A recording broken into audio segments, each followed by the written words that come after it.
एक कहानी नितिन की है। नितिन एक 9th क्लास में पढ़ने वाला होनहार लड़का था। उसके पेरेंट्स उससे बहुत प्यार करते थे और उसका ज़्यादा ध्यान भी रखते थे। नितिन का एक बड़ा भाई था। कुछ ही समय पहले पबजी के बैन होने के कारण उसने सुसाइड कर ली थी। इसी हादसे के बाद से नितिन के पेरेंट्स उसके छोटे बेटे के लिए बहुत ज़्यादा परेशान रहते थे। नितिन अपने भाई से बहुत करीब था, तो इसीलिए रोज़ रात को नितिन अपने भाई के कमरे में जाकर थोड़ी देर बैठ जाता था और उसे याद करता। और एक रात नितिन अपने भाई के कमरे में बैठकर अपने भाई को याद कर रहा था, तभी उसका फ़ोन बजा। उसके फ्रेंड आयुष का फ़ोन था। आयुष बहुत खुश था। आयुष ने नितिन को कहा, पबजी जैसा एक गेम बैटल ग्राउंड इंडिया में रिलीज होने वाला है और उसके रजिस्ट्रेशन भी शुरू हो चुके हैं। आयुष ने नितिन को कहा, तुम भी रजिस्टर करो। नितिन ने साफ मना कर दिया और फ़ोन काट दिया। फ़ोन काटे कुछ ही देर हुई थी कि फ़ोन काटने के कुछ ही देर बाद नितिन को ऐसा लगने लगा कि वो कमरे में अकेला नहीं है। नितिन को ठीक वैसी ही खुशबू आने लगी जैसे उसके भाई के परफ्यूम में से आती थी। उसे घबराहट महसूस हुई तो वो जल्दी से उठा और बाहर निकलने लगा।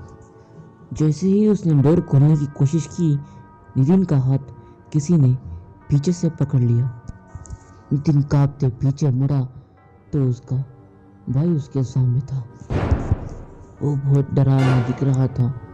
उसका पूरा शरीर लाल हो चुका था और उसकी आंखें बाहर निकल रही थी, ठीक वैसे ही जैसे वो सुसाइड करने पर लग रहा था। उसने नितिन को देखकर स्माइल किया और वो काला धुआं बनकर नितिन के मुंह में घुस गया।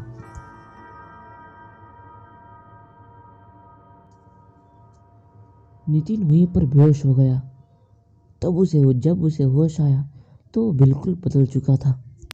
उसका बिहेवियर बिल्कुल चेंज हो चुका था। पूरा दिन गेम्स में लगा रहना, अपने स्कूल टीचर्स और पेरेंट्स से बदतमीजी करना।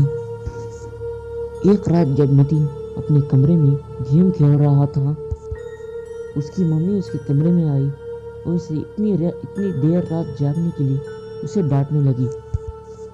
नितिन को अचानक ही बहुत गुस्सा आने लगा, जैसे वो पागल हो चुका था। उसने अपनी माँ पर फोन फेंका और उन पर चढ़कर उनका मुंह खुरचने लगा। नितिन की माँ ने उसका चेहरा बदलते हुए देखा। वो ये देखकर बहुत ज़्यादा डर गई।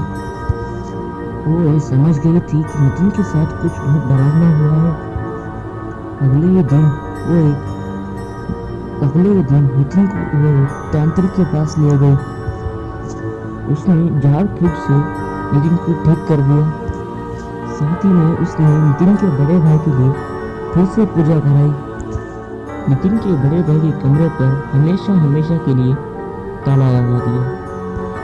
सब्सक्राइब कीजिए हमारे चैनल को और शेयर कीजिए अपने